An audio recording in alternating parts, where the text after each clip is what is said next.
ምሽቱን ታሪክ ሊሰራ ይችላል። ፍራይቡርግ አውሮፓን ያስደምም ይሆን ወይስ አስቶን ቪላ ከረዥም ጊዜያት በኋላ በአውሮፓ መድረክ ዋንጫን ከፍ ያደርጋል? በአውሮፓ በክለቦች ደረጃ ሁለተኛ እርከን ላይ የሚቀመጠው የዩሮፓ ሊግ የፍጻሜ ውድድር ቱርክ ኢስታንቡል በሚገኘው ቱፕራስ ስታዲየም በጀርመኑ ፍራይቡርግ እና በእንግሊዙ አስቶን ቪላ መካከል ይደረጋል። በአሰልጣኝ ዩሊያን ሹስተር የሚመሩት ፍራይቡርጎች በጀርመን ቡንደስሊጋ 7ኛ ደረጃን ይዘው በማጠናቀቃቸው በቀጣይ ዓመት በዩሮፓ ኮንፈረንስ ሊግ ይሳተፋሉ።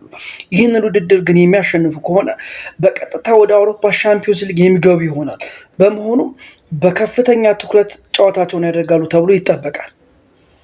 በአሰልጣኝ ኡናይ ኤምሪ የሚመሩት አስቶን ቪላዎች በቀጣይ ዓመት የአውሮፓ ሻምፒዮንስ ሊግ ቦታን ይዘው በማጠናቀቃቸውን ተከትሎ የሚያሳስባቸው ነገር አለመኖሩ ከጫና ነፃ ሆነው ይህንን ጨዋታ እንዲያደርጉ እድሉ ይፈጥርላቸዋል።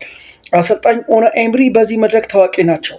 ከሲቪያ ጋር በመሆን ለ3 ተከታታይ ዓመታት ማለትም 2013፣ 14 እና 15 የአውሮፓ ሊግን ዋንጫ ከፍ ማድረጋቸው ይታወሳል። ለፍጻሜ ሲደርሱ ምን ማድረግ እንዳለባቸው ያውቃሉ ይባላል።